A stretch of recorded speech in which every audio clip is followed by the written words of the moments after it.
According to the timeline discovered in the roadbook by my dear colleague Pam, who died a horrible death since then, the EVO project was planning to hit a 1.0 state by this summer.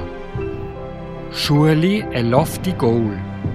But with some key elements still missing, one question is burning in my mind. Where are we now? We placed hidden cameras around the EVO compound to find out what is happening behind the scenes.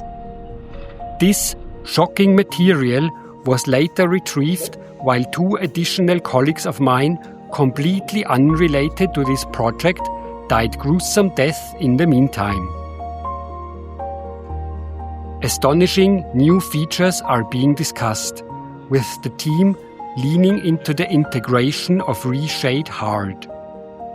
Rumors swirl around of fantastic tales of automated ReShade presets that automatically alter their settings completely on their own, depending on the weather conditions and circumstances, even down to the level of individual settings for individual stages and even individual weathers. Several new quality of life features and a newly reworked, more intuitive layout of the entire settings window are also in the works. Regarding a release, not much was discovered, but one of our microphones captured this terrible accident of one of my colleagues.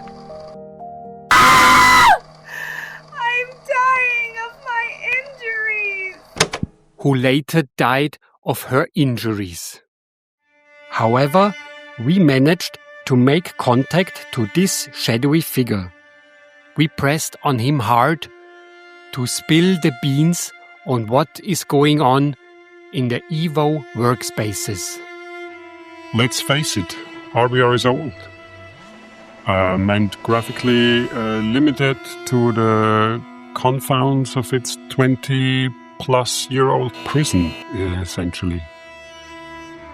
There are ways in post-production, but you see, what looks good on one stage completely ruins the visuals on another stage. We are nearing an unprecedented 500 stages. You have to account for all weathers and landscape scenarios that exist on the planet. So one post-process effect layer is not gonna cut it. But our goal was to integrate post-processing into RBR as if it were a part of it all along. And then things shifted. If one preset doesn't cut it, maybe several will do.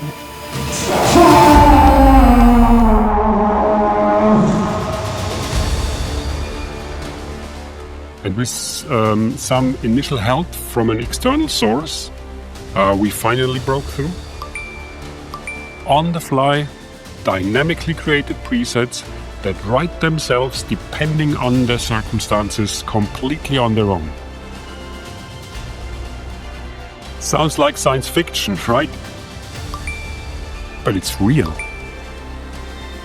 We are not limited to the 20-plus-year-old weather settings framework of RBR anymore.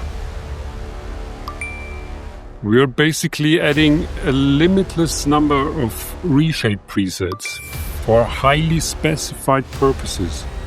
There might be ReShade preset settings that are so specific that they're basically not ever gonna be applied, but if they are, in special circumstances, they would look amazing. We are free. RBR can look any way we want it to. Like the physics. Like some genius found a way to hook into the physics engine of RBR. And change it down to a granular level, to the tiniest forces and effects. Don't do it. To fine-tune it, to make it as realistic as possible. Is he really implying? This is sort of the same thing for RBR's graphics. He also died shortly after, with his remains currently being fed to crocodiles.